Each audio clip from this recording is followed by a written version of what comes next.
मऊ लुसलुशीत केलेले तांदळाच्या पिठाचे फुलके आणि अगदी तवा भरून तांदळाची भाकरी कशी करायची यासाठी व्हिडिओ स्किप न करता बघा. आवडल्यास लाईक शेअर. नमस्कार, मी स्वप्ना वायकर, वायकर्स किचनमध्ये तुमच्या सगळ्यांचं मनापासून स्वागत करते. तर तांदळाची उकड करून आपल्याला पिठाची उकड करून भाकरी करायची आहे. 1 वाटीचं प्रमाण घेतलं आहे मी. 1 वाटी पीठ तर 1 वाटीच पाणी घ्यायचं आहे. जितकं पीठ तितकं पाणी घेऊन पाण्यामध्ये किंचितसं मीठ टाकायचं आहे. गरम करायला ठेवायचं आहे. पाणी गरम झालं, अगदी उकळी येऊन देण्याची पण गरज नाही. पाणी चांगल्यापैकी गरम झालं की आपल्याला त्याच्यात तांदळाचे पीठ जे आहे ते टाकून घ्यायचे. व्यवस्थित असं मिक्स करायचं आहे आणि एक साधारण 10 ते 15 मिनटं ठेवून द्यायचं. कारण हाताला सोसवेल इतकं आपल्याला पीठ थंड झालं की पीठ मळायला घ्यायचं. परातीत सगळं एकत्र काढून व्यवस्थित असं मळून घ्यायचं. आता आहे जे मिक्स केले पाणी त्याच्यातच जर मळून होत असेल तर पाणी घेण्याची गरज नाही. पाणी घेण्याची आवश्यकता लागली तांदळाच्या पोतनुसार पाणी कमी जास्त लागू शकतं, तर पाणी घेण्याची आवश्यकता लागली तर आपण कोमट पाण्याचाच वापर करायचा आहे, जेणेकरून भाकरी मऊ लुसलुशीत राहते. तर बघा, कोमट पाण्याचा असं थोडासा 2 ते 3 वेळा शितोडा देऊन मी पीठ मळून घेतलं व्यवस्थित असं. आणि आता ज्याला मोठ्या भाकरी अगदी करता येत नाही आहे किंवा भाकरी पिठावर थापता येत नाही आहे तर त्यासाठी ही प्रोसेस आहे. मी अगदी 5 ते 6 लहान लहान त्याचे उंडे करून घेतलेत आपल्याला फुलके करण्यासाठी. जसे आपण गव्हाच्या पिठाचे फुलके करतो त्याच पद्धतीने सेम हे फुलके करून दाखवते तुम्हाला. तर व्यवस्थित ज्याला लाटताही येत नाही आहे, गोल आकार येत नाही आहे, त्यांनी ही प्रोसेस फॉलो करायची आहे. त्याला तांदळाची भाकरी नक्की करता येईल.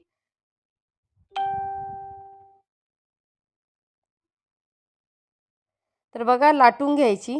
थोडीफार आकार चेंज झाला तरी चालेल. आता मी अगदी अशीच टाकली असती अगदी गोलाकार लाटून, पण तुम्हाला दाखवण्यासाठी मी अगदी जशी जमेल तशी लाटून दाखवते.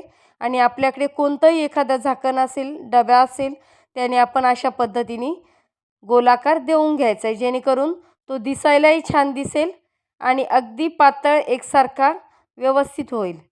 बघू शकता किती पातळ आपण चपाती करतो त्या लेवलने पातळ अशी मी तांदळाची भाकरी केलेली आहे. फुलका दाखवते तुम्हाला. तर अशाच पद्धतीने अजून एक करून घेते.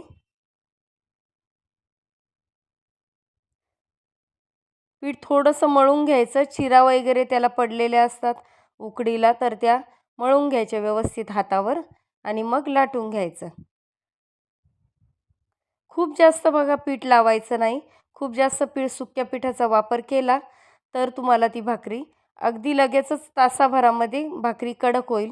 कमी पिठाचा वापर केला तर अशा पद्धतीत तुम्ही मऊ अगदी लुसलुशीत तुमचे फुलके राहणार आहे. व्हिडिओच्या शेवटी मी दाखवते फुलका किती मऊ लुसलुशीत झाला आहे ते.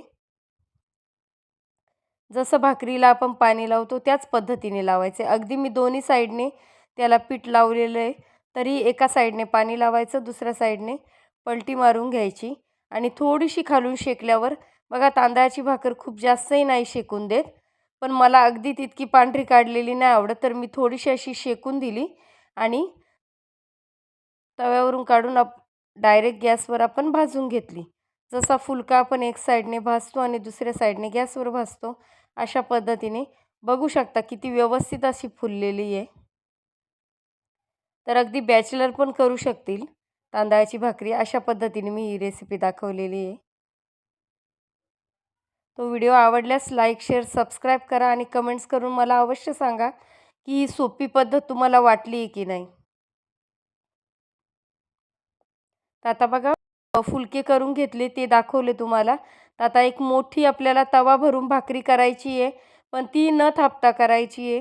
तर उकड केल्यानंतर अशाच पद्धतीने लाटण्यानेच आपल्याला लाटून घ्यावे लागते, कारण चिकट पीठ असतं. ती भाकरी करायला तितकी थापून करायला जमत नाही. चपाती करतो तितकीच मी पातळ केलेली ही भाकरीसुद्धा.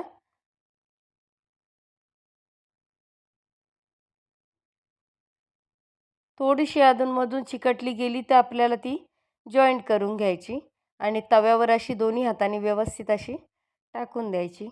सेम प्रोसेस करायची. पाणी लावून भाकरी आपण नॉर्मल ज्वारीची, बाजरीची भाकरी जशी भाजतो त्या पद्धतीनेच आपल्याला भाकरी भाजून घ्यायची.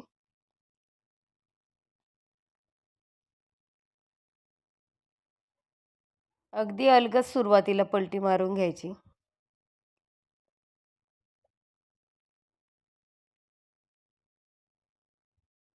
अशा पद्धतीने तव्यावर थोडीशी वर फुगून आल्यावर रुमालाने ती खाली बसवायची, कारण मग मधला भाग भाजला जात नाही भाकरीचा. तर बघा आता मी ही तव्यावरच तुम्हाला भाजून दाखवते. तव्यावरही अगदी व्यवस्थित फुगल्या जातात. कधी कधी आच कमी जास्त झाली तर तितकी पूर्ण अशी फुगली जात नाही भाकरी.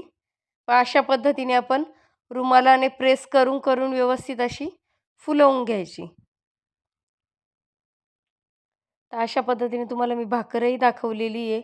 अगदी चपातीसारखी बारीक पातळ आणि तवा भरून ही भाकरही झालेली आहे आणि हे फुलकेही झालेले आहेत.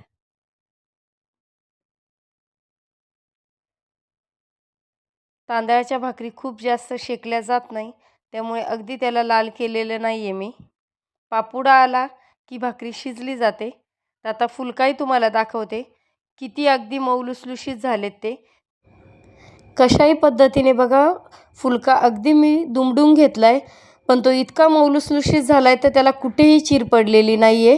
तर ही फुलक्यांची रेसिपी तुम्हाला कशी वाटली कमेंट्स करून अवश्य सांगा. आवडल्यास लाईक शेअर सबस्क्राईब करा. थँक्यू.